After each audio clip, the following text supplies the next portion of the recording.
TV yìí mo fẹ́ máa wò, ọ̀rọ̀ tó jẹ tí ń gbèsè mo fẹ́ gbọ́, ètò lóríṣiríṣi wọ́n wà lọ́lọ́kan òjọ̀kan, ìròyìn tó kojú òṣùwọ̀n àtàwọn ọ̀rọ̀ àgbọ́ fi kọ́gbọ́n, eré wọlé fún tẹ̀rù tọmọ tèwe tàgbà ẹ má fi para. Nigerians TV mo fẹ́ máa wò, ọ̀rọ̀ tó jẹ tí ń gbèsè mo fẹ́ gbọ́, ètò lóríṣiríṣi wọ́n wà lọ́lọ́kan òjọ̀kan, ìròyìn tó kojú òṣùwọ̀n àtàwọn ọ̀rọ̀ àgbọ́ fi kọ́gbọ́n, eré wọlé fún tẹ̀rù tọmọ tèwe tàgbà ẹ má fi para. Àjànàkú kọjá mórí nǹkan fèrè, bàbá rere káwí parí. BGI TV, we are the pace setter.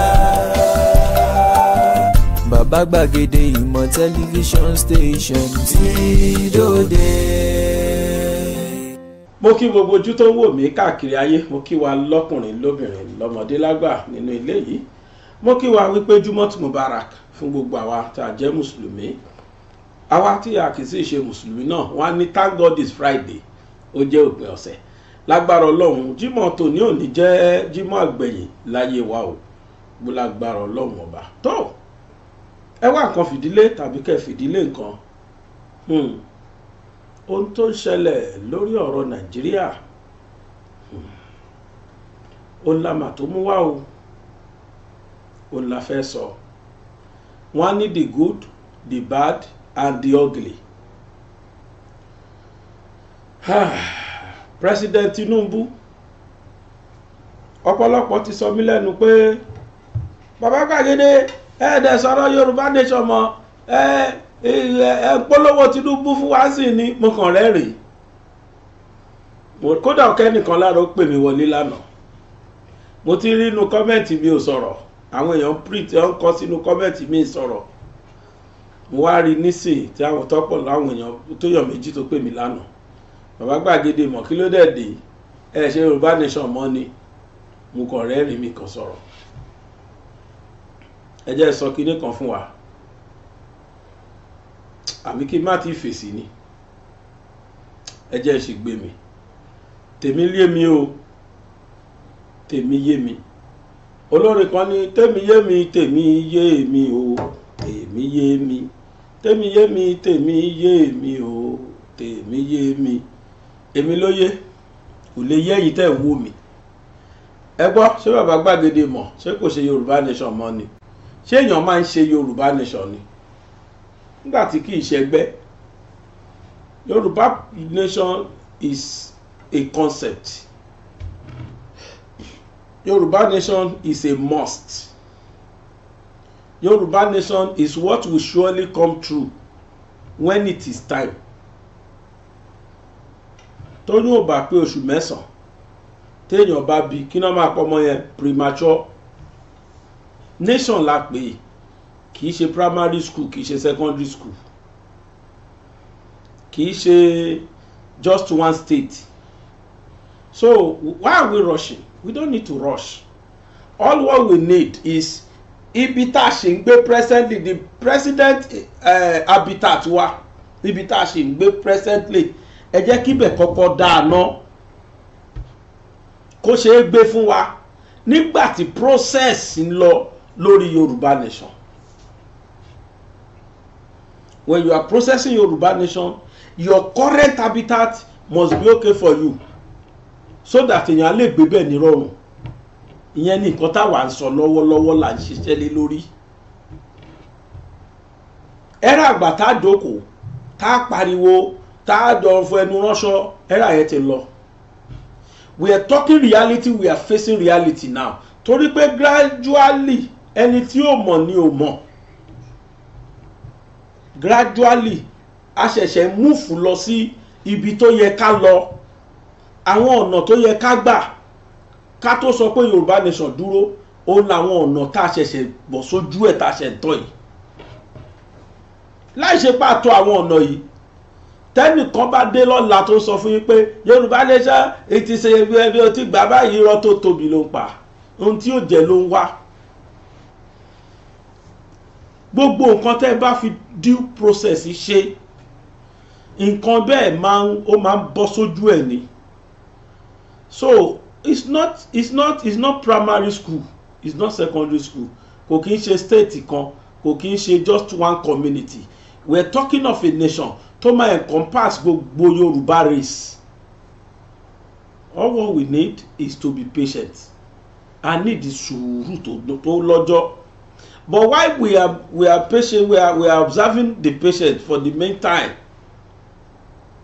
All what we need is ká ṣe bí wọ́n ṣe máa fọ Peter gbé yẹn mọ́. Afẹ́ akọ, we are Nigerians. Tí Nàìjíríà ò bá dáa, tí ò bá ṣe gbé fún wa, tá kàn yẹn yín àgbàdo sẹ́yìn gbá tẹ̀ ń pariwo Yorùbá nation, irọ́ tó tóbi ni o. Sọ̀sẹ́ Yorùbá ní bàbá Gbàgede ò ṣe Yorùbá nation mọ́. Yorùbá nation kì í ṣe ẹgbẹ́. Yorùbá nation kì í ṣe program tẹ́yàn kan máa lóhun ò ṣe mọ́. Yorùbá nation is a concept. It's a step-by-step program. Tó jẹ́ pé when it comes to the final stage, it will surely be achieved. Answer tí màá fún ẹ̀yin tẹ́ bí mi léèrè ọ̀rọ̀ nìyẹn. Èmi tí mo ń tàn hammer tí mo ń hammer lérí one subject, tèmi yé mi.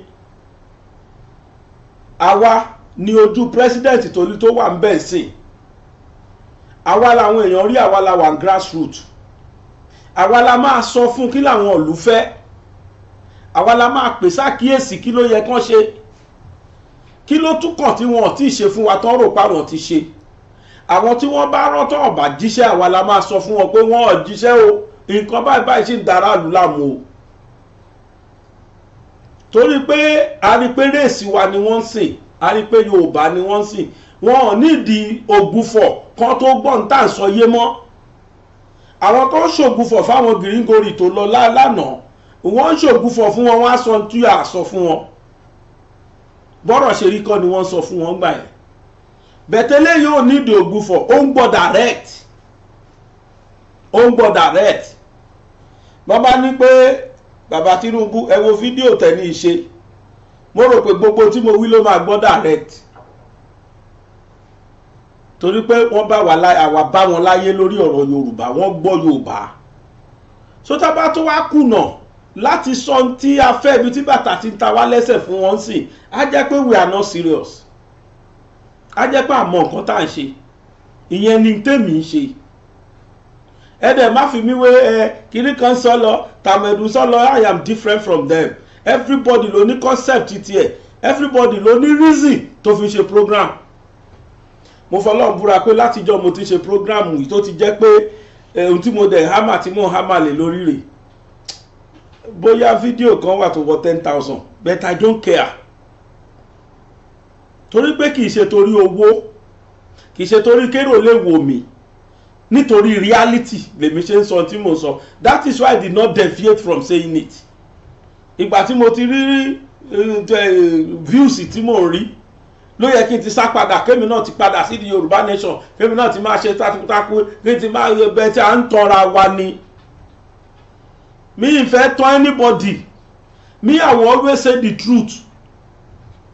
Bíbélì ní ye shall know the truth and the truth shall make you prevail. Let me say the truth. This will reduce it drastically. Kò mú fún mi. That will not disturb me from saying the truth. Timon Soy. Some people might not understand it now, but you understand it in the nearest future. But mo mọ̀ pé níbi tá à ń bájọba yìí lọ lọ́wọ́lọ́wọ́ yìí, ibi tá a fẹ́ kó wó sí ló máa padà wó sí. Àwa kan á dúró tá a máa sọ̀rọ̀ yẹn lódindi bẹ́ẹ̀ pẹ̀lú òótọ́ ọ̀rọ̀, pẹ̀lú òótọ́ ọ̀nú, pẹ̀lú èròǹgbà wípé a fẹ́ kí ìlú dáa, kìí ṣe torí ká lè make owó lórí social media. So ẹ̀yin tẹ́ challenge mi continue. Àbẹ́yìn tẹ́ mọ̀ọ́mọ̀ tẹ́ wò pé ṣé bàbá Gbàgede Tinúbú ló dẹ̀ ń polówó ń sìn kò tiẹ̀ ta sáwà mọ́, continue. That is your own problem. That is your own perception. But èmi mọ̀ di tí mo fi ń ṣe tí mo ń ṣe. Kí gbogbo ẹ̀ lè dá mọ́ra wọn ni o, kò jù bẹ́ẹ̀ lọ. Now ẹ jẹ́ kí n bẹ̀rẹ̀ látorí insecurity ní Nàìjíríà. Tá ẹ bá wò ó, tó bá jẹ́ pé kíjọba tó wà ńbẹ̀ yìí tó débẹ̀, tó bá jẹ́ pé àwọn bandits wọ́n operate káàkiri Nàìjíríà ní 100% tẹ́lẹ̀, I can categorically and confidently say that it has reduced to 80%. At least 20% ìyọkú ńbẹ. Kí ló fà á? Torí pé wọ́n ti rí pé there is restructuring in the government now, or in the governance of Nigeria. Chief of Army Staff ti yàtọ̀, Chief of Defence Staff ti yàtọ̀, Chief of Inspector General of Police ti yàtọ̀, and gbogbo àwọn area yẹn náà ti ń ràn lọ́wọ́ tẹ́lẹ̀. Wọ́n rí pé most of àwọn ibi tí ràn lọ́wọ́ ti ń wá fáwọn ti gé dànù. In tó kù fún wọn ó ní foreign sponsorship tán ṣì ń rí. They are seeing foreign backup, and kò sí nǹkan tí foreign country fẹ́ gain lára káwọn the so-called bandits kan máa dà wá láàmú Nàìjíríà ju wípé one, they will be using that to destabilize us. Two, gbogbo territory tí wọ́n wà yẹn gbogbo àwọn ibi tó ń mine ni àwọn ibi tá ní àlùmọ́ọ́nì sí. Ìbẹ́ gbọ́n táwọn other African countries ń sọ that wọ́n plant àwọn bandits sọ́dọ̀ àwọn láti lè máa fi extract, láti lè fi máa mine àwọn natural resources àwọn. Olóṣè káwọn lára nǹkan tí Niger ṣe fún wọn. Niger lé gbogbo foreign military tó wà tó monitor ọ̀dọ̀ wọn, ó lé wọn dànù. Wọ́n wá face internal problem wọn tí ń ṣe àwọn bandits. Wọ́n face wọn out, wọ́n finish wọn. Yes. Wọ́n wá bẹ̀rẹ̀ sí ní ké foreign countries. Fundamental human rights wọn náà violate. Kìíní kan náà ṣe because tó bá sọ pé ẹgbẹ́ kìíní ìwà àwa ló kàn, ó kàn àwọn èèyàn náà nìyẹn fúnra wọn. Wọ́n gbára wọn lẹ̀ lọ́wọ́ ìjọba amúnisìn. Mo sọ̀rọ̀ wípé àwọn activities wọn, àwọn so-called S-men, bandits nǹkan ó dínkù díẹ̀. Àfi bẹ́ẹ̀ gbóhùn wọn rẹpẹtẹ bíi ti tẹ́lẹ̀. Wọ́n ṣe o. Ààrẹ náà ni mo fẹ́ pe bàbá wa sí yìí o. President Tinunbu, ẹ̀yin ni mo tún fẹ́ fi ṣínà lénìí. Wọ́n pe arákùnrin kan ní Dogogide. Kò yàtọ̀ sí wákìlì lánàá. Dogogide ìṣó láyà tẹ̀bi wípé gọ́fúnà Niger State jẹ́bi pé kò lẹ́nu ń bẹ̀. Òun pẹ̀lú Dogogide ni wọ́n jọ ń rúlùlù báyìí. Go and search for Dogogide lórí Google. Ẹ lọ search with Dogogide. You will see how notorious this man is. Ẹ lọ sórí Phoenix, ẹ lọ wo Dogogide. You will see how notorious this man is. Ẹ rí tútó pa. Kódà orí page Gistlover mo wà yìí lórí Phoenix. Ìtú tó pa ó ní mo fẹ́ pe bàbá wa sí. Mo dẹ̀ mọ̀ pé President Tinunbu náà a máa rí ẹjọ́ o, ẹ ti yàtọ̀ sí ìjọba Fulani o. Arákùnrin wọn gbọ́dọ̀ extend the south west o. Kàn jẹ́ kó mọ lọ́dọ̀ wọn bẹ̀, kàn jẹ́ kó mọ lọ́dọ̀ tí wọ́n Kaduna wọn bẹ̀, àbí ní Niger State wọn. Lẹ́yìn Niger State, Kwara State ló kàn, wọ́n jọ pín ààlà ni. Ntọ́ bá dẹ̀ ti mú wọn Kwara State wọ́n bọ̀ sálẹ̀ nìyẹn. Ẹ bá wa kọ́ ọ̀bọ̀ ni, ẹ tètè bá agbágbára lọ́wọ́ ẹ̀. Gbogbo agbára ẹ̀ tó bá máa ṣùtà kó sà fún wọn ní north ẹ̀ bẹ́ẹ̀. That is why tí mo fi wá pariwo ẹ̀ síta. Ọmọkùnrin náà ó ṣe gudugudu méje àti yàyà mẹ́fà. Mo sọ lẹ́ẹ̀kan pé òun àti gọ́fúnà Niger State ni wọ́n jọ ń píjọba ṣe báyìí. Ó nídìí tí mo fi sọ bẹ́ẹ̀. Ní Niger State nísìn ipò fùrú ti wà ń bẹ̀. Tí n bá parọ́ ohun rẹ̀ mo rò pé gbogbo wa rí Gistlover London Phoenix mo wà picture ẹ̀lẹ́wò lọ́kàn yìí. Ó ní mo fẹ́ kà jáde. Tọrọrọ mi nísìn ti dọ̀rọ̀ àgbàdo ẹlẹ́nu. Ẹni bá yan fáfọ́jú gbọ́dọ̀ máa súfè. Níbo ló ti rí orin bí mo ti rí rè. Now on the 14th ó ní wọ́n kọ ilé mo dẹ̀ rò pé ní 15 tí ń bá ṣì which means àná Àtíkù àná rè. panic as notorious bandit Dogogide takes over communities in Niger State. Ó ti gba àwọn community kan ọ̀rọ̀ ẹ̀ nísìn bí ọ̀rọ̀ wákìlì ní àná ṣe rántí wákìlì ẹ̀yin tẹ́ ń bá mi bọ̀ láyé gbàgede mọ̀ ṣe rántí wákìlì ní Bàràpá lọ́yọ̀ state exactly bí máa ṣe tó ṣe operate nìyẹn kódà gbogbo àwọn ọba wọn lẹ́nu mọ́ òun dẹ̀ lọ bá ń sìn òun ló ń pàṣẹ kí ni nǹkan tó ṣe. According to Gistlover, the notorious bandit terrorist warlord Dogogide has consolidated his hold on some territories. As more, it has just been a month since several towns in Niger State, Shiroro local government agreed to succumb to the control of the most feared bandit leader. Wọ́n pè bí kan ní Shiroro local government, kan jẹ́ Shiroro local government.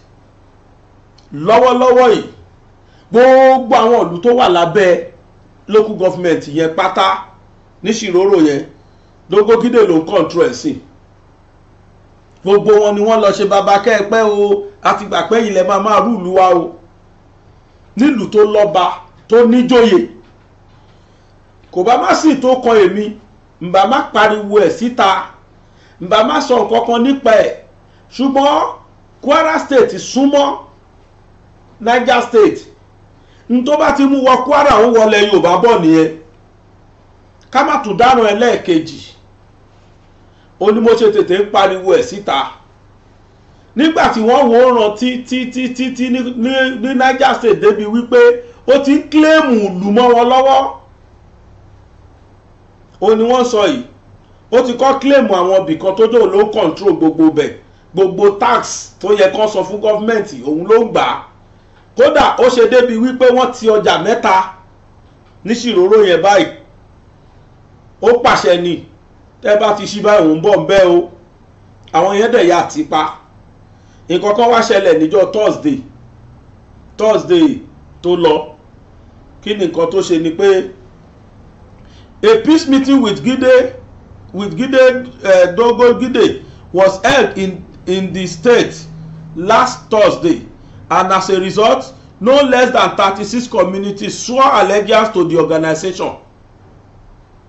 So, Dogogide ló lórí àwọn ìjọ tiẹ̀ yẹn bandit tiẹ̀. Dogogide ló lórí wọn. Kò wà less than 36 communities tó wà ní Shiroro local government yẹn tí wọ́n ti lọ ṣe bàbá kẹ́ẹ̀pẹ́ tó ti sọ fún pé ìwọ lágbà ló lórí wa máa rúùlù wa lọ. Wọ́n ní gọ́fúnà o. State yẹn ní gọ́fúnà o. Àmọ́ ń gbà tí bí àwọn military ready láti mú ní o bí wọ́n try ẹ̀ bá pa àwọn òka ní o I wouldn't know that area because mi ìmọ̀ bí single soul máa ṣe sọ̀rọ̀ ẹ̀dọ́ ọlọ́run lórí gbogbo ìlú to the extent that a whole 36 communities ni máyìn nìkan ló ti gbà ń sìn máa kà fún wa máa gbọ́ o. The terrorist leader granted the community's request.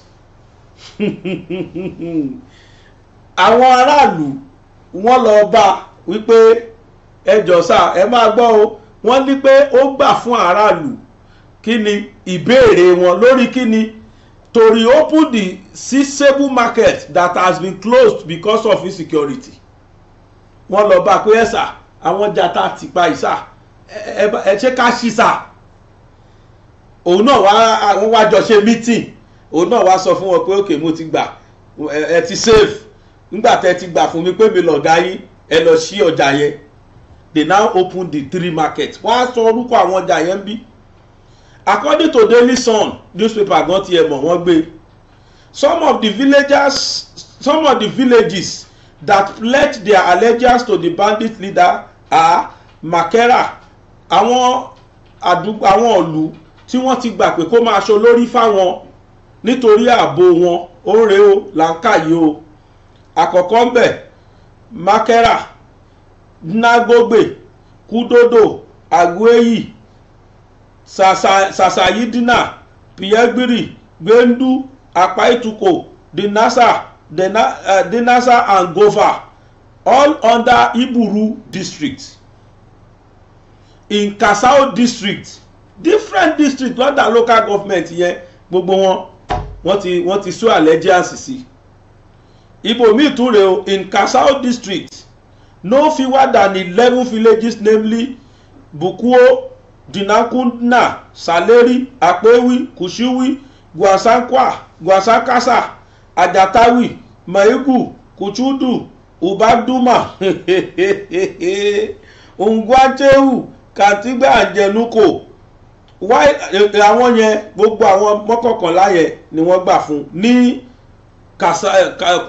Kusasu district. Ibòmíì tún rèé o táwọn yẹn náà tún lọ bá tán tún gbà fún. Gbogbo bíbá yìí ní gọ́ọ̀mẹ̀ntì ló yẹ kó máa control.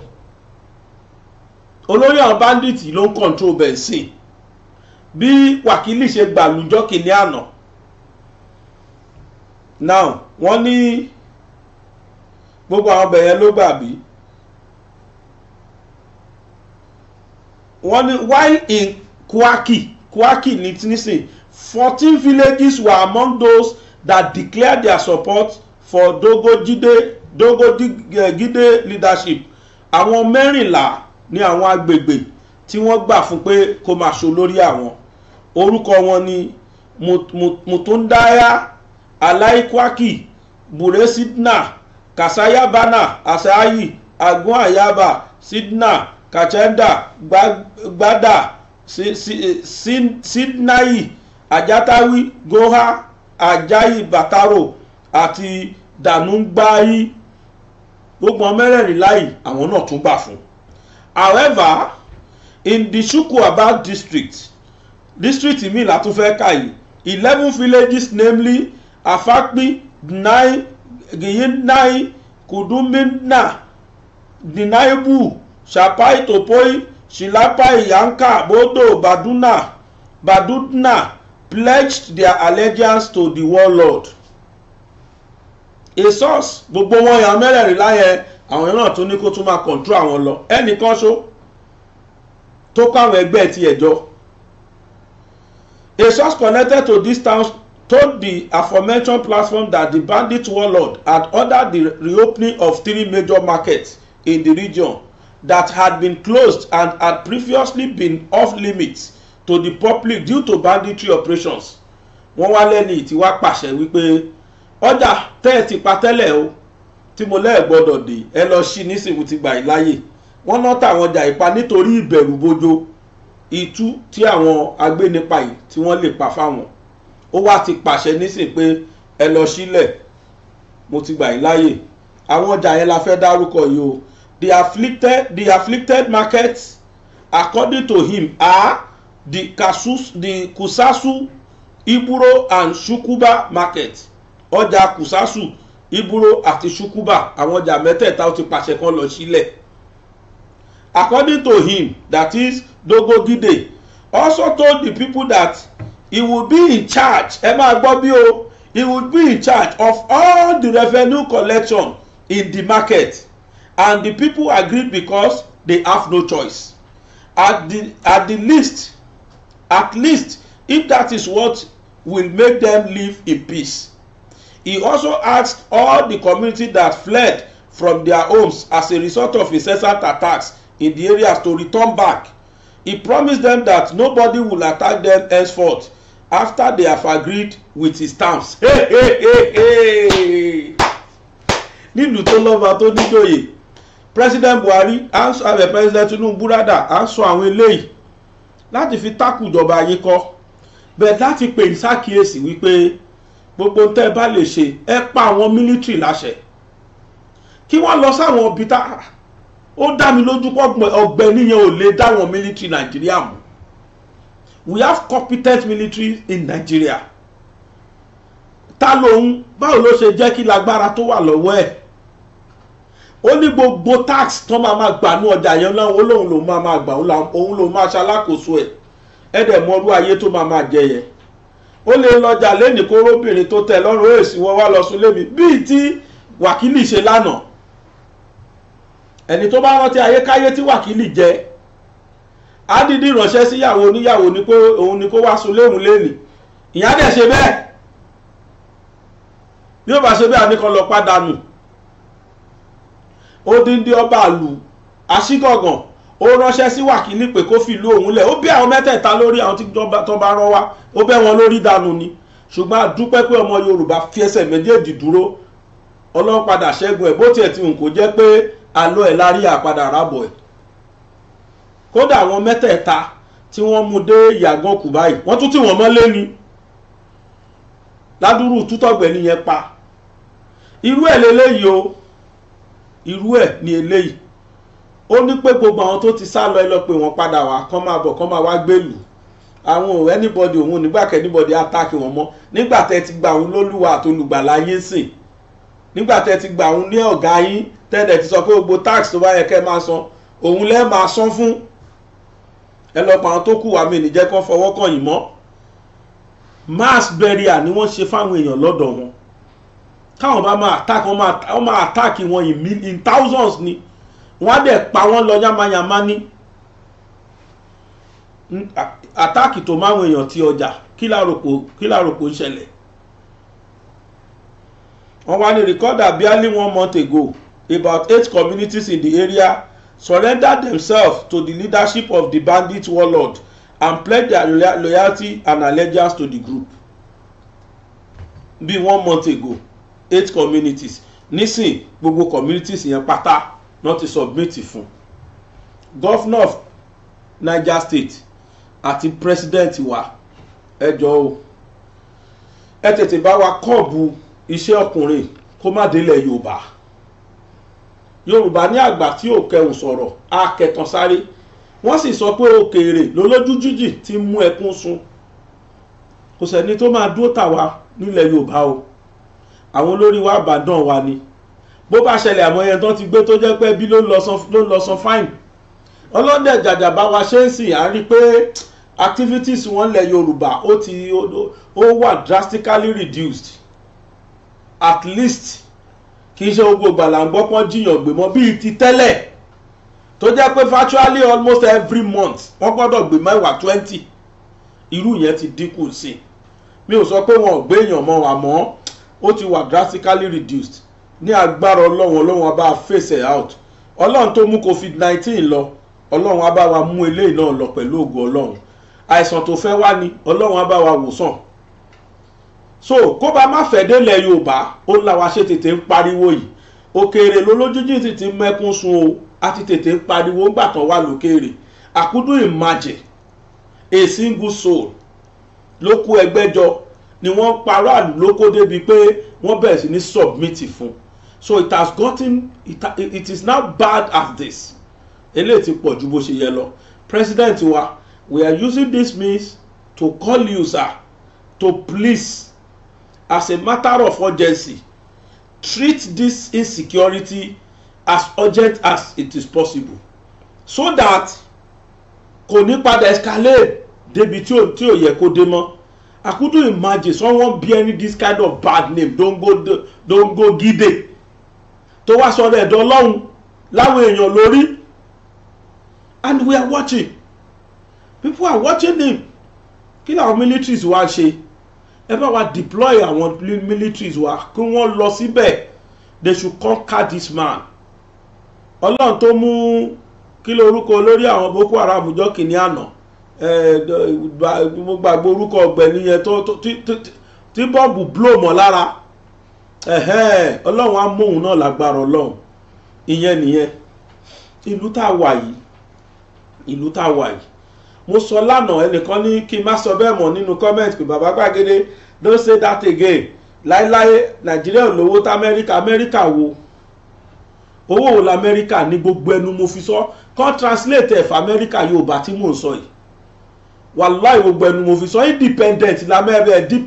l'Amẹ́ríkà parasitic life ni gbogbo wọn lò they are all parasites without Africa can they stand without Africa they can never stand most especially Nigerians fortunately mo fẹ́ sọ lánàá but let me say unfortunately ayé ò gbà wá láti sọ mọ́ mo sọ lánàá wípé ẹ̀yin tẹ́ wà ní Amẹ́ríkà tẹ́jọ́ ọmọ Nàìjíríà mo pàtẹ́wọ́ fún yín thank you very much thank you very much thank you very much ẹ̀yin tẹ́ jẹ́ èèyàn dáadáa ń bẹ o tẹ́ ẹ gbórúkọ ga tẹ́ ẹ jẹ́ kí òyìnbó fúnra ẹ̀ converse pé ẹ̀yin lẹ tún lu àwọn ṣe.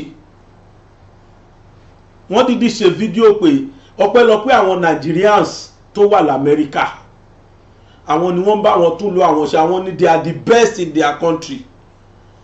Tó bá jẹ́ àwọn criminals pọ̀ ju àwọn tó ń ṣe dáadáa lọ́nbẹ̀ ni òyìnbó ò ní sọ bẹ́ẹ̀. Kìkú ṣe pé kò sí criminal bẹ́ẹ̀ but ẹ̀yin ọmọ Nàìjíríà tẹ́ wà l'Amẹ́ríkà ẹ ṣe dáadáa débi pé irú fídíò yìí jáde. I was so moved to tears yesterday when I saw the video. Mo ní yes, little by little we are getting it right. Kì í ṣe pé lu yóò lè dà, kì í ṣe pé Nàìjíríà ò ní, kì í ṣe pé a ò ní resources, a ní àwọn tó jẹ́ a ní manpower, a ní wọ́n jẹ́ ká lò síbí ni. Torí pé corruption ó ti bà gbogbo ẹ̀ jẹ́ kó jẹ́ káwọn èèyàn lè dúró kí wọ́n lò ó. Ẹ mú àwọn fídíò yẹn hàn yín sí. Gbogbo the best all over the world Nigerians ni. Ẹnìkan ó ṣe fídíò kan ọmọ bóyá ọmọ Ghana àbọ̀ ọmọ South Africa. Ó ní any country you went, you go to any country, you did not see Nigerians there, please leave that country. Only that country is not okay. Only because they are the best in everything. Only although in Yahoo too they are the best, but in all ramifications they are the best. This man isn't a Nigerian. Definitely people are watching us outside. The best doctor, the best teacher, the best engineer, the best that Nigerians. To the extent that even America recognize them. Thank you for making us proud.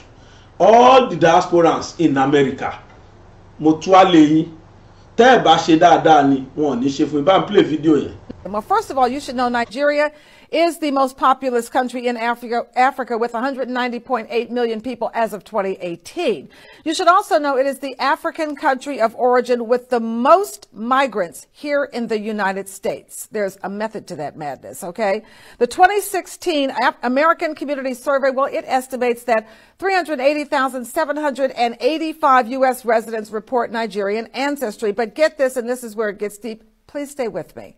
According to the United States Census Bureau, 4% of Nigerians hold a PhD. That, folks, is compared to 1% of the general U.S. population. They're way ahead. Also, 17% of Nigerians hold a master's degree and 37% have bachelor's degrees. These are people who are supposedly have no merit.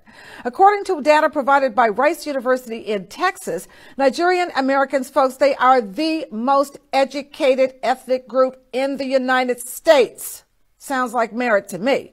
According to the Migrations Policy Institute, 29% of Nigerian Americans have graduate degrees. That is compared to 11% for the overall American population. Ahead.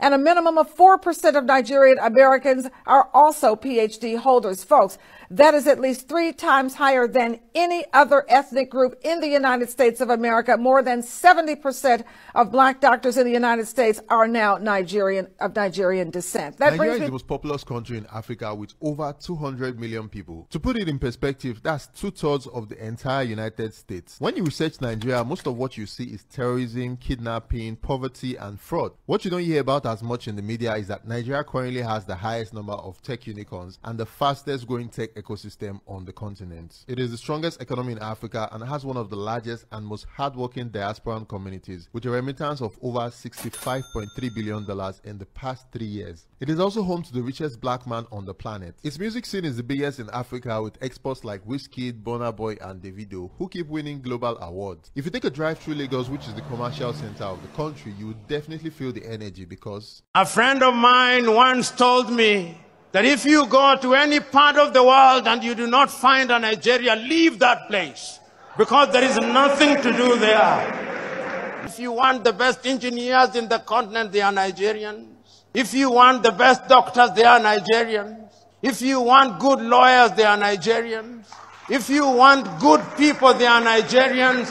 But also, if you want Yahoo boys, they are Nigerians.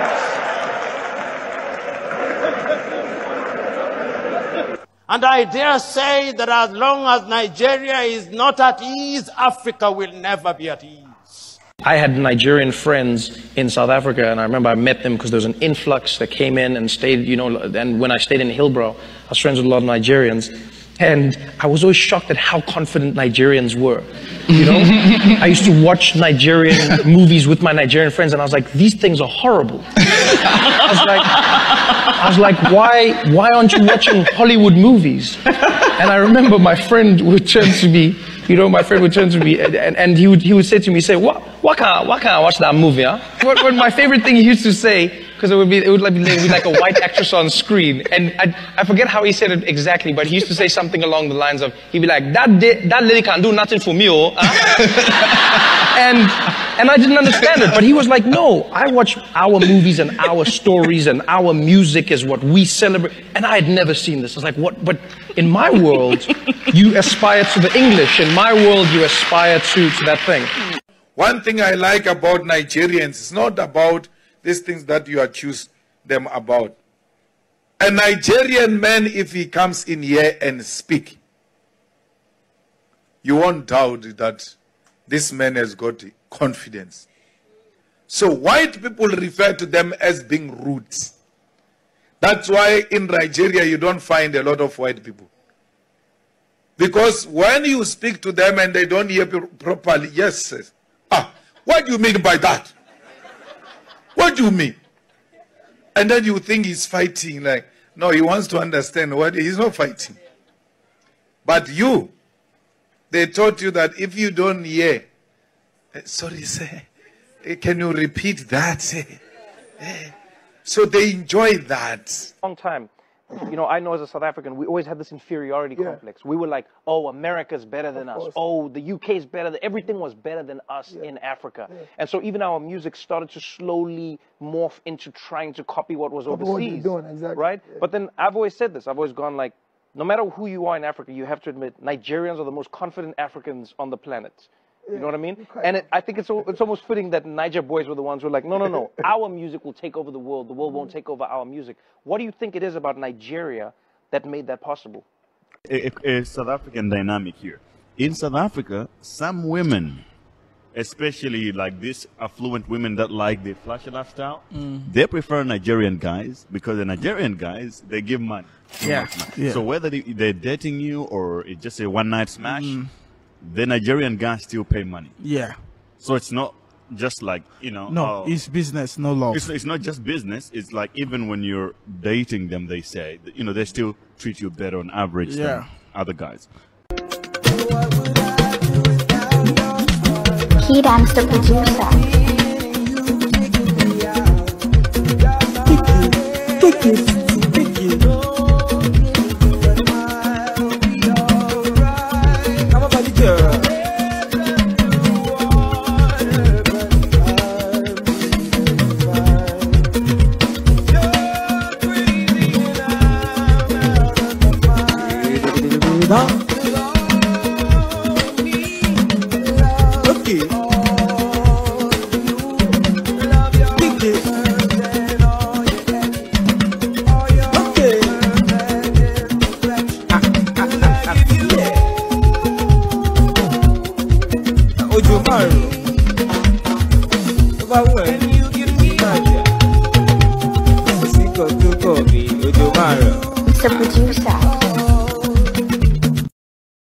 This is Nigeria for you.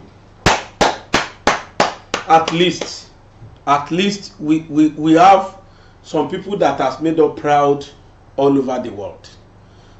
The whole world is standing up innovation for Nigerians outside the world, outside the continent, outside Nigeria. Gbogbo ẹ̀yin tẹ́ ń gbé orúkọ yẹn, tẹ́ ń jẹ́ káwọn èèyàn máa rí wa bí èèyàn dáadáa, gbogbo yín mo fi thumbs up fún. In fact, double thumbs up fún gbogbo yín. Ìlú yìí ò lóhun ò dáa. Ọmọ ìlú ò lóhun ò ṣe dáadáa. Àwọn olórí wa ní ká bẹ̀. Àwọn agbára tí America sọ yìí, Nigerians are the most educated, the most PhD we have in America, the most this, the most that. Kí ló dé tán wá lù sí Nigeria? Nigeria provide the conducive environment ni. And tí doctor bá graduate tán bí, ó sá lọ lóyìnbó láti lọ practice. Why? Torí pé ibẹ̀ yẹn gbogbo facilities wà bẹ̀ fún láti excel. Wọ́n dẹ̀ ní fowó oṣù ẹ̀jẹ̀ níyà. Á dẹ̀ ní gbogbo incentives tó yẹ kó ní as and when due. Come to this country. Ọ̀rọ̀ ní rí bẹ́ẹ̀. We are saying this. Please, ẹ bá mi share video yìí. Gbogbo ẹ̀yin tẹ́ bá mọ̀ bàbá Tinunbu rí. Show this video to him. Káwọn náà jókòó kí wọ́n kọ́ ponder lórí àwọn nǹkan tá à ń sọ yìí. How can this country be great during my own tenure? How can things be changed for better during my own tenure? How can Nigerians be proud of their country in my own tenure? How can things be changed for better in my own tenure? That is what we want him to ask himself. What can I do to make things different? Kí ni èmi gbọ́dọ̀ ṣe táwọn tó kù ò tí ì ṣe tẹ́lẹ̀? Kí làwọn tó kù ń ṣe tí changes ò fi wá tí ò fi dé bá lu yìí? Tèmi gbọ́dọ̀ ṣe tí changes gbọ́dọ̀ fi dé. What must I do?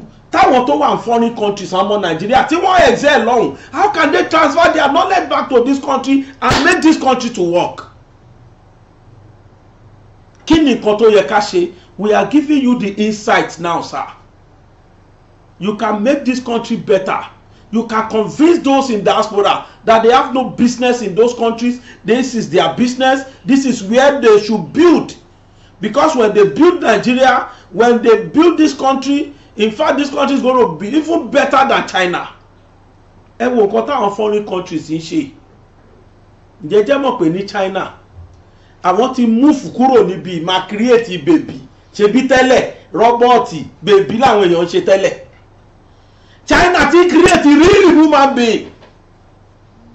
Tó jẹ́ pé tẹ́ bá rí wàhálà you be convinced that èèyàn máa confused pé no, this is human being now. How can you tell me this is a robot? Wọ́n need the remote.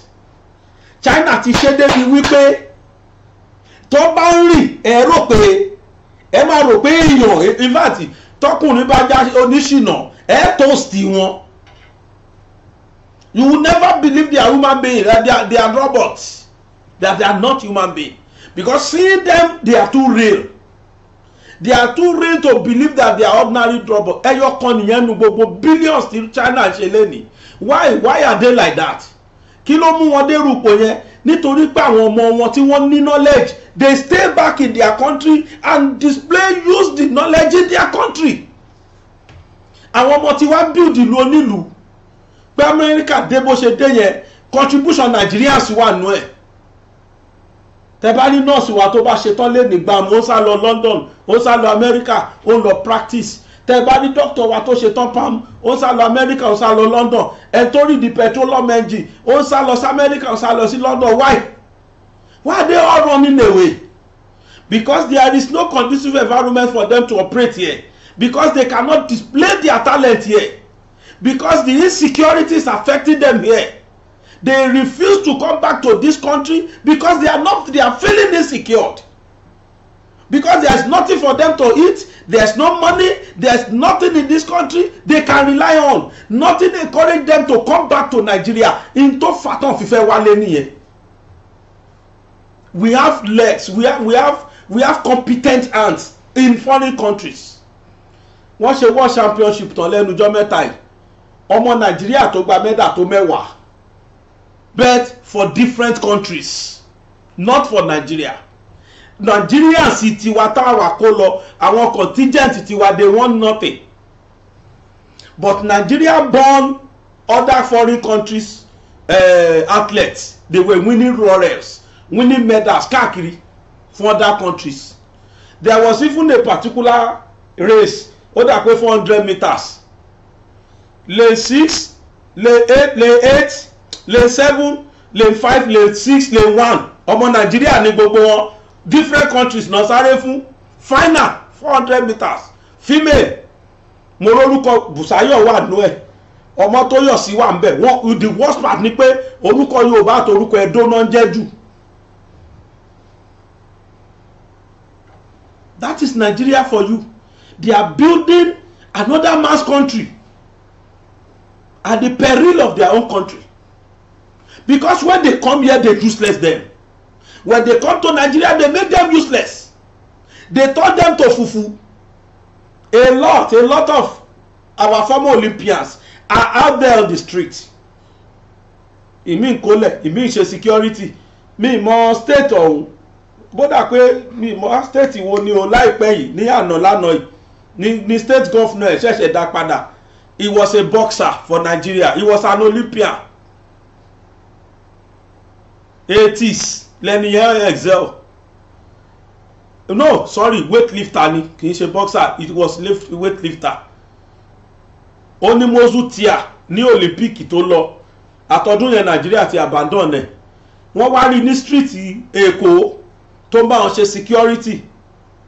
Wọ́n gbé sórí social media. Ibẹ̀ ni governor yẹn ti rí. Lánàá wọ́n ti introduce ẹ̀ tí governor ti fún níṣẹ́. A lot of Olympians, a lot of ex-stars ní Nigeria non-useless káàkiri. This is the man. Ọpẹ́lọpẹ́ governor yìí, ọpẹ́lọpẹ́ social media. A lot of ex-sport men and women in Nigeria are useless. They cannot even afford 3 square meals. And when they go abroad, when they run away to another country, when they nationalize to another country adore them. They treat them as if they are treating eggs. Bí pé ẹyin ni wọ́n not treat wọn. Francis Obikwelu could have been the first Nigerian to win individual medal ní 100 meters for Nigeria, but he won that for another country. Torí gbogbo wọn èmi sì ń sáré nígbà tí gbogbo wọn excel. Gloria Lozie pẹ̀lú gbogbo medals tó win fún Nigeria. Wọ́n padà fi bíṣù ní Ajinos ọkọ̀ ẹ̀ kú sí Olympic torí pé kò qualify, ó kàn lọ ni, ó kú sọ́wọ́n ọ̀gbé wálé. Àwọn athlete mo wà náà tó dáwó pé kán lọ fi gbókù Ajinos, àwọn athlete la dáwó tán fi gbá Ajinos wálé. Àwọn athlete tó bá ń wò mí wọ́n rántí Alibaba ni oni Tafan president ńgbà náà.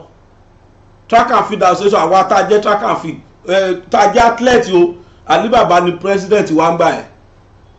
Wọ́n gba owó yẹn àwọn athlete la dá owó tán lọ fi gbé òkú Ajinos padà wá láti Olympic. Whereas Gloria ló ṣe win medal fún wa. Láti ọjọ́ yẹn lọmọbìnrin yóò ti sáré fún Nàìjíríà mọ́. The same race ti Tóbi Amúṣọṣẹ́ ń ṣe ó lọ́mọ yẹn ṣe ló ń ṣe fún Nàìjíríà 100 meters hurdles. Tóbi Amúṣọ̀hún ní problem lẹ́nujọ́ mẹ́ta yìí. Kí ni Nàìjíríà bá ṣe sí jàre? They frustrated that lady. Débi pé world championship yẹn kò tún ní win ẹ̀. Kí ni Nàìjíríà ṣe sí fún? You are on your own ni. That is why tó fi jẹ́ pé you see Nigerians expertise nínú gbogbo brain. Mo respect brain Nigerians. We are too much blessed. But ṣé wọ́n lò síbí? No. Wọ́n lò sí foreign countries. But China àtàwọn other foreign countries wọ́n encourage àwọn ọmọ wọn débi wípé àwọn aló ẹ̀kọ́ tí wọ́n sílùú wọn ni wọ́n wá wúlò fúnlùú wọn, wọ́n wá boost ọrọ̀ ajé ìlú wọn. Òun náà pè ní nation development. Why is our old nation retrogressing instead of progressing? Because àjẹbánu, corruption is the order of the day. Ẹ wo tún tí China pa bá mi gbé sí.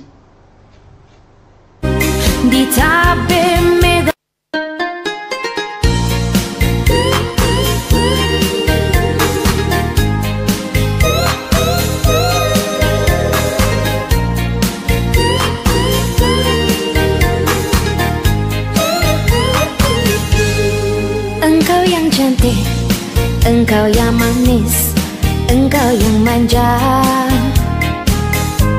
selalu tersipu rawan sikapmu di balik kemlunmu,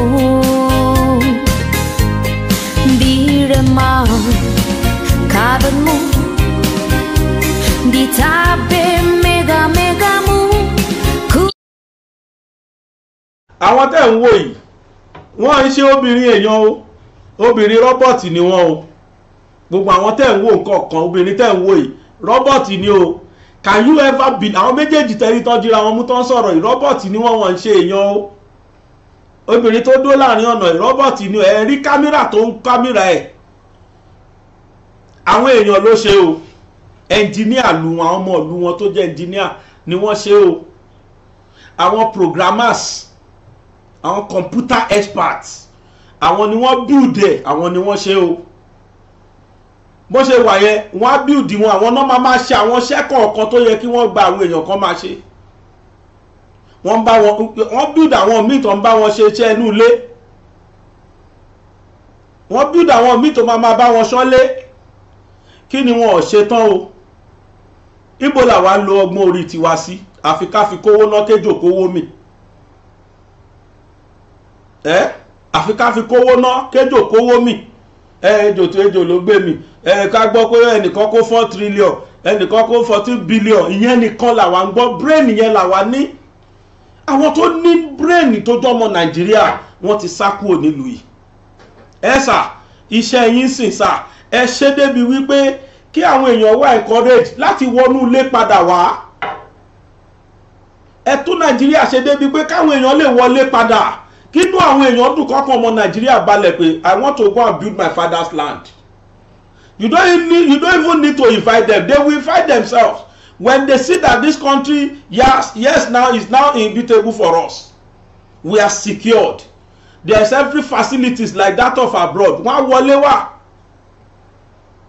irú yàtá jẹ yìí ọ̀pọ̀lọpọ̀ ní owó lọ́wọ́ tó lè fi dáṣẹ́lẹ̀ wọ́n wá wọ bí ṣé wọ́n ti rí tó ṣẹlẹ̀ sọ́gbẹ̀ni Ògbómọ̀ṣọ́ wọ́n tún wá pọ́n fẹ́ wá dáṣẹ́lẹ̀ most of àwọn tó ń dáṣẹ́lẹ̀ bandit ni òjò dúró àbíta ló máa gbọ́ gbogbo àwọn tẹ́ ẹ̀ lọ convince káàkiri pé kí wọ́n wá dáṣẹ́lẹ̀ Nàìjíríà ṣé tí àwọn arábíyẹ kẹrẹ gbé òyìnbó ṣeré ni tọ́ bá láwọn lọ Nàìjíríà tán sọ fún wọn pé Nàìjíríà wo ló ń lọ etí Fúlàní bá gbá ẹ mú ṣé wọ́n á wá ẹ bá wa take care of security.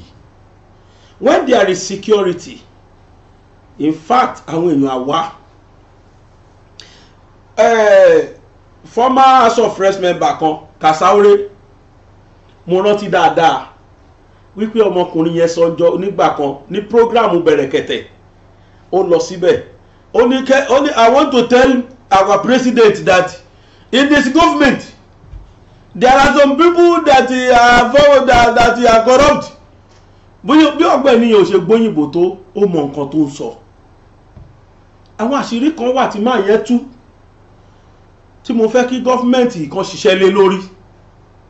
Mo sọ lẹ́ẹ̀kan pé àwa jẹ́ voice fún yín ni àwọn ò máa pè yín sákìyèsí àwọn ibi tó yẹ kẹ́ ẹ tún rí kẹ́ ẹ tún gbọ́ kẹ́ ẹ rí wọn kẹ́ ẹ deep àwọn loopholes yẹn fún wa. In fact, the whole world will celebrate you very soon if you can do all those.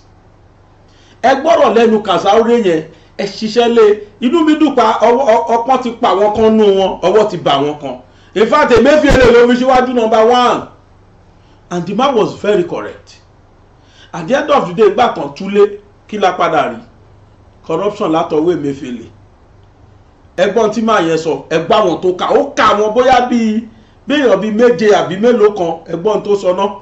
Is why I am calling the attention of Mr. President as he came to as he showed that he is serious. There is people in his government and there is people that assisted him. They are among of this mess. They are in this, all this. Wait. So you should close his eye and deal with them. No matter who is close to him, no matter who is in the government, if he found in this issue, he should return the government money amicably. Because this is what we are planning now. Return the money quietly. Return the money. If he didn't need it, then disgrace. Yes. So there is 12 people. 12 people. 12 people in this government. In this, which I will read them now. 12.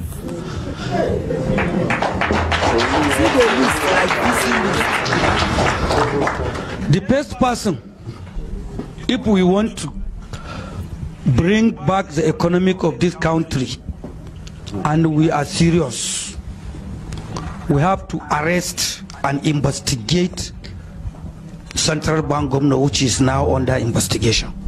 One. Secondly, the EFCC chairman. Two. And when we are investigating the EFCC chairman, we have to invite the former chairman, Magu, to brought some things that he left in the office to explain. Thirdly, Number 3. the GMD of the NNPC. The GMD of the NNPC. Number 4, the former Minister of Justice, Malemi. Number 5, the Sabi Utunde, who is the personal private secretary to the former President Buhari. The one where they sell recharge card before. That guy, that boy. He must become under investigation. And that is number 4, be number 5. that is number 5. Number 6, there is Mohammed Nani, the chairman of FIRS. Federal Inland Revenue Federal Service. Inland Revenue Service. Then there is Jamo, the Nimasa. Then there is Koko from the MPA. Nigerian Port Authority. And the former Hadiza Bala. They should bring them. They're supposed to bring them and investigate them. Then all CBN deputy governors. All of them. All of them. Former or present? Present. Those that are working with MPLA, they're supposed to come and open their eyes and mouth and tell what they know. If we are serious, we want to restore the economy. Then, number 10, we have to invite to arrest and investigate former Minister of Humanitarian Affairs, Saidia Umar Faruk. If he didn't. The woman will feed children during Corona. It's supposed to be, because when you invited her, many of our colleagues will come into the investigation. Them too, don't chop. Then the entire leaders of national NIPS, National Interbank Settlement System, the entire leaders and the ICT's officer there, they're supposed to be investigated, because they are the one who will tell you where all the bank charges and the stamp duty went. Because it's from there the money used to go to the central bank in the secret, because they open secret account. Few money go to the government, then they are sending some money to the private account.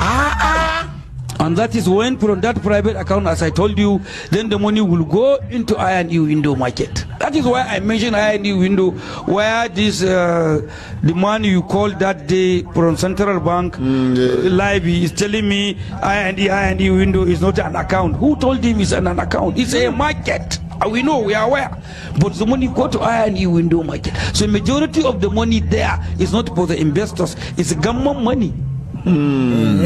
And that is why the money hit 171 billion in the market. In that market, who get that 171 billion in this country? Is it telling me who is he? $171 billion. They hit as year 2000. The money entered the I&E window market is $171 billion. Telling me who owned that money in this country. If you say it's for the investors, who is the investor? Whoa. It's a government money. It's a government money. Majority of the money in the I&E window, almost 70% is the government money, and it's through that bank charges and the stamp duty. The money used to come from private account in the central bank, then they will take the money into direct to I&E window market. Then the money will turn automatically to dollar and turn to investors' money. Wow. And from the FMDQ, where they are lending federal government money, how that money enter FMDQ and become not for the government, and they are borrowing government money from the FMDQ, while almost 70% of the FMDQ belong to government. So you are borrowing government money.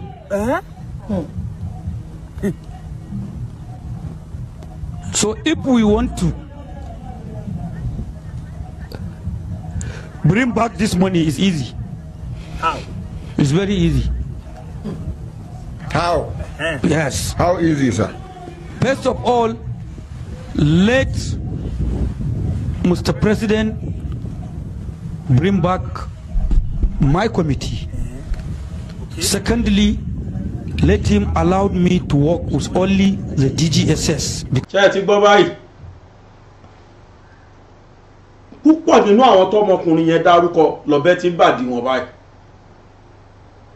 Ó dẹ̀ ti sọ̀rọ̀ yẹn ní kòpẹ́kòpẹ́ tí wọ́n sún Tinunbu.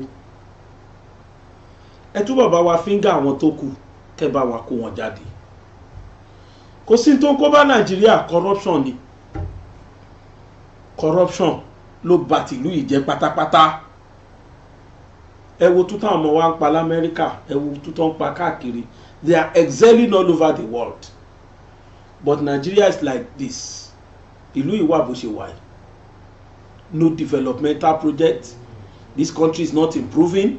Gbogbo ẹ̀ worst is every day ni. Kọ́lọ́mbà wa tó ṣe. Ìpèrè o, ìpèníjàre fún president of the day. That is why tẹ́mi fi ń gbóhùn sókè every time. Just to open his eyes to some areas táwọn kan lè overlook. He might not even concentrate, he might not even know. But because we are in grassroots, àwa la máa pè wọ́n ṣàkíyèsí. So this is what me I'm trying to do. This is what me I'm trying to say. So don't compare me with anybody. Don't compare me with anybody. Pé ó ti kó lórí Yorùbá nation. No. Concept ọ̀tọ̀ọ̀tọ̀ ni wọ́n. And everything has its own time. Time tá wà yìí, beginning of a new era rèé tó dẹ̀ jọmọ Yorùbá. It is our own duty to make sure he do what people want him to do, so that a lè padà jọkọrin ayọ̀, a dẹ̀ lọ́jọ́ délẹ̀ lérí tá a fẹ́ dé yẹn létálítà tó dẹ̀ máa bọ́ sí ọ̀tá tó ní òní bọ́ sí tá ṣojú ẹ̀ lágbára Ọlọ́run. Ẹ ṣé o, ẹ má bá mi share ètò yìí. Ẹ má gbàgbé a ti wà lórí mo sọ náà pé a ti wà lórí TikTok. Ẹ sá lọ search fún Bàbá Gbàgede Mọ̀, ẹ rí ń bẹ̀ lórí TikTok. Ẹ follow wa ń bẹ̀ náà. Àwọn iṣẹ́ tá à ń ṣe wọ́n post díẹ̀díẹ̀ náà síbẹ̀ tẹ́ máa rí wò. A wà lórí Instagram gbagedemo_22. A dẹ̀ wà lórí Facebook Gbagedemo with Aláwìyé Adébáyọ̀. Bákan náà lórí YouTube Bàbá Gbàgede Mọ̀ TV. Ẹ follow wa lórí gbogbo àwọn handles tá sọ. Ọlọ́run ò ní jẹ́ ká kábàámọ̀. Finally lánàá mo gbé ìyá kan wá.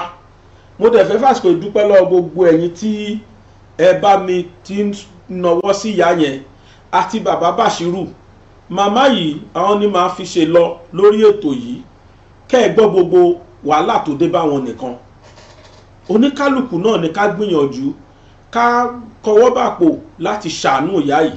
Mo mọ̀ọ́mọ̀ gbé wá nú eléyìí nítorí pé àwọn fídíòs méjèèjì tí mo ti lò àwọn èèyàn ò fi bẹ́ẹ̀ wò ó, wọn ò fi bẹ́ẹ̀ wò ó. Mo wá wò pé bóyá Ọlọ́run á tún ní kí wọ́n wò nú eléyìí. Mo fẹ́ káwọn èèyàn bá mi dá sọ̀rọ̀ ìyá yìí. Gbogbo ẹni tó bá bímọ láyé ẹ bá mi dá sọ̀rọ̀ ìyá yìí. Ẹ jẹ wọn ọmọ, ẹ jèrè ọmọ lágbára Ọlọ́run. Ẹni tó ti ń jèrè ọmọ rẹ̀ dì ẹ̀yin gan ló pọ̀ jù. Ẹ bá mi dá sọ̀rọ̀ ìyá yìí. Ó nìkan fọ́ lójú, ó nìkan lọ́lọ́run ò fún lọ́mọ ló yàgàn. Òun nìkan ṣoṣo àrùn kan tún wà lára ẹ̀. Ó nìkan kò rẹ́ anybody dúró tóun lẹ́yìn àwọn méjì kan tó lọ́n fi kẹ́. Ó yá máma fi yẹn ṣe lọ. Ẹ ṣé o. Mọ kò sí nǹkan tí mi ò fẹ́ nu mi jẹ tán. Wọ́n ti lù mí jìbìtì ara, wọ́n ti lù mí jìbìtì owó. Torí pé kí n lè bá bímọ náà ni ìsì tí ìrọmọ náà tí mo tọ̀. December tó ń bọ̀ wá yìí ní òpin 40 ọdún 40 years tí mi ò tí ì bímọ. Kò sí nǹkan tí mi ò fẹ́ nu mi jẹ tán. Wọ́n ti lù mí jìbìtì ara, wọ́n ti lù mí jìbìtì owó. Torí pé kí n lè bá bímọ náà ni ìsì tí ìrọmọ náà tí mo tọrọ mọ́ lọ́dọ̀ Ọlọ́run. Ẹ̀wọ̀ ewu erí mi yìí, gbogbo erí mi ló ti ewu. Bákan náà ni mo ṣì wà. Oṣù yìí ló pé ọdún 11 tí mo ti wà nínú òkùnkùn ayé. 11 years.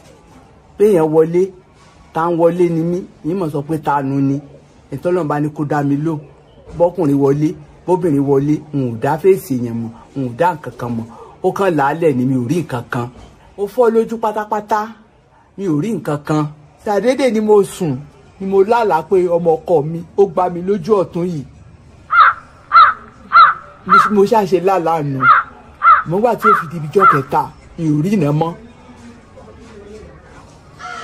ojú pé ojú méjèèjì parẹ́ mi ò rí kankan. mo sọ fọlọ kó pa mí kòkàn tí ì pa mí ni wọ́n ní wọ́n máa sọ bẹ́ẹ̀ mọ̀ ṣé mo ṣe wá wà ìtẹ́mi lọ́rùn ni kò sọ́mọ kò sọ́kọ ojú tún fọ́ mo sọ fọ́lọ̀ ọ̀hún ìyá ìbímọ jẹ mí ìyá ìlọ́kọ jẹ mí.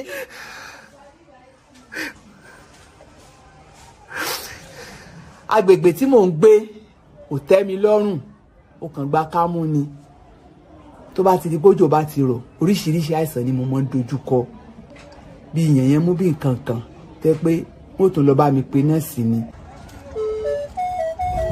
tìmí sí aláàánú kan tí ó lómi jẹ́ mi nù.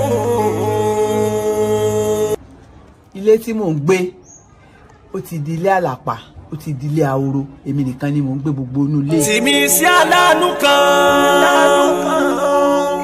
tí ó lómi. tójò bá sì rọ̀ gbogbo eré bẹ́ẹ̀dì mi gbogbo páànù ilé mi ní jó gbogbo eré bẹ́ẹ̀dì báyìí gbogbo ẹ̀ ní omi ò mọ̀ jà sí. tìmí sí aláàánú kan tí ó lómi jẹ́ mi nù. èmi nìkan ni mò ń gbẹ́nu lé tọkùnrin bá jáde tó bá lọ bí iṣẹ́ gbà mí lọ́jọ́ bá bí jáde nìkan náà ni màá wà ní màá fi lẹ̀kùn mọ́rí tí ìbá ẹ̀kọ́ àwọn eré ìtàn bá tún wá àtàwọn kọ̀ọ̀kan tọ́lọ̀ bá tún ní wọ́n tún wá èyí bónú ọ̀nà òjò wáyé kò dùn mọ́ mi ẹni bá ti mọ látòkójú ọdún kò níbi tó ọmọ òun ti dé kò dùn mọ́ mi kò tí mo wà yóò tẹ́ mi lọ́rùn. o pẹ̀lú bí ìṣòro ìṣepọ̀ tó mi ò rẹ́bí mi ò rárá ọmọbìnrin yìí nìkan ni mo rí kò ní burúburú kó mọ̀ kẹ́ nìkan mọ̀ yàn ọmọbìnrin náà ni òun náà ni mo ràn mí lọ́wọ́ ni mo bá mi fọṣọ ni mo fún mi lówó. Àríkẹ́ ìwọ́dà wá jókòó tì mí lẹ́gbẹ̀ẹ́ báyìí bí ìṣòro ìṣe tó pọ̀ tó ègé náà mi ò rẹ́bí mi ò rárá Gani tí mo mú mi tọrọ owó nì Gani mo bọ̀ wá à ń la lábà kò síbi náà ti mọ̀ wá ní gbogbo alábà kò síbi náà ti mọ̀ wá lájégúnlẹ̀ kò síbi náà ti mọ̀ wá lẹ́kọ̀ọ́ gbogbo Òdúmọ̀tà Òkè Àárín gbogbo bí tí mo ti ń tajà tẹ́lẹ̀ gbogbo sáìdì ọ̀nà Jàǹkàrà lọ́hùn tẹ́lẹ̀ mi bá rí báyìí yóò mọ̀ sunkún ni pé. Orúkọ tèmi ni Àríkẹ́ láti bí ọdún 5 ni mo ti mọ màmá tí mo dẹ̀ ti dúró tì wọ́n látara ìtàngbésí ayé wọn ò bímọ wọn ò dẹ̀ tún rí iná mo wá sọra mi di ọmọ wọn mo máa bá wọn fọṣọ mo bá wọn tún lé ṣe mo bá wọn dáná láti pé tí má ṣiṣẹ́ lọ gan mo máa ń dá sí méjì látara pé mi fẹ́ kán máa lọ tọrọ bárà mọ́ mo máa fi fún wọn lóúnjẹ. Kódà àwọn èèyàn máa ń lérò pé màmá yìí ló bí mi ni táwọn èèyàn bá wo fídíò yìí ni wọ́n ṣẹ̀ṣẹ̀ wá mọ̀ pé ìyá ìkọ́ ló bí mi mo kàn dúró tì wọ́n nítorí bọ́n ṣe wà kò lè jẹ́ kí n fi wọ́n lẹ̀ yàtọ̀ sí pé màmá ò rí náà.